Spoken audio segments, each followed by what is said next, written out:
മക്കളെ പിന്നെ നമുക്ക് ഈ MCQ ക്വസ്റ്റ്യൻ ആദ്യത്തിലെ 10 ചോദ്യങ്ങൾ മിക്കവാറും ആദ്യത്തെ ഒരു 10 അല്ല 8 ചോദ്യങ്ങൾ എന്തായാലും MCQ ക്വസ്റ്റ്യൻസ് ആയിരിക്കും. അങ്ങനെ വരാൻ സാധ്യതയുള്ള കുറച്ച് ചോദ്യങ്ങൾ ഞാൻ കാണിച്ചു തരാം. In the northern hemisphere trade wind blows as dash wind. ഉത്തരാർദ്ധഗോളത്തിൽ വാണിജ്യവാദങ്ങൾ ഏത് രൂപത്തിലാണ്? പക്ഷെ ഉത്തരാർദ്ധഗോളത്തിലുള്ള നോർത്തേൺ ഹെമിസ്ഫിയറിലെ വാണിജ്യവാദങ്ങൾ എന്താ വിളിക്കാറുള്ളത്? നമ്മുടെ സൗത്തിലാണെങ്കിൽ ഞാൻ നിങ്ങൾക്ക് പറഞ്ഞുതരാം. സൗത്തിലാണെങ്കിൽ അതിനെ വിളിക്കുന്ന പേരെന്ന് പറഞ്ഞാൽ സൗത്ത് ഈസ്റ്റ് ട്രേഡ് വിൻഡാ, അഥവാ തെക്ക് കിഴക്കൻ വാണിജ്യവാദം. അപ്പൊ എന്താണ് ഞാൻ നിങ്ങളോട് പറഞ്ഞിട്ടുണ്ട്, ഈസ്റ്റിൽ മാറ്റല്ല, ഏത് മാത്രമേ ഉള്ളൂ?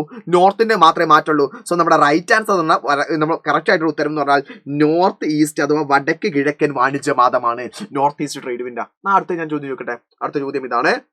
The deflection of wind due to the earth rotation is called. ഭൂമിയുടെ ഭ്രമണ ഫലമായി കാറ്റുകൾ വഴിതെറ്റ്. ആ വഴിതെറ്റലല്ല, കാറ്റിന്റെ ദിശ മാറിപ്പോകുക കേട്ടോ. ഈ ദിശ മാറിപ്പോകുന്നതിനെ വിളിക്കുന്ന പേരെന്താ?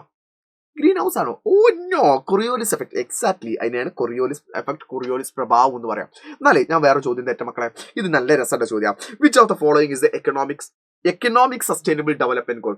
ചുവടെ നൽകിയിരിക്കുന്നതിൽ സാമ്പത്തിക സുസ്ഥിര വികസന ലക്ഷ്യം ഏത്? ഉത്തരേ നിങ്ങൾ തന്നെ കമന്റ് ചെയ്തോ, നിങ്ങൾക്ക് അറിയാവോ എന്നുള്ളത് ഞാനൊന്ന് നോക്കട്ടെ കേട്ടോ. അപ്പൊ ശരി, ടാറ്റ ബൈ.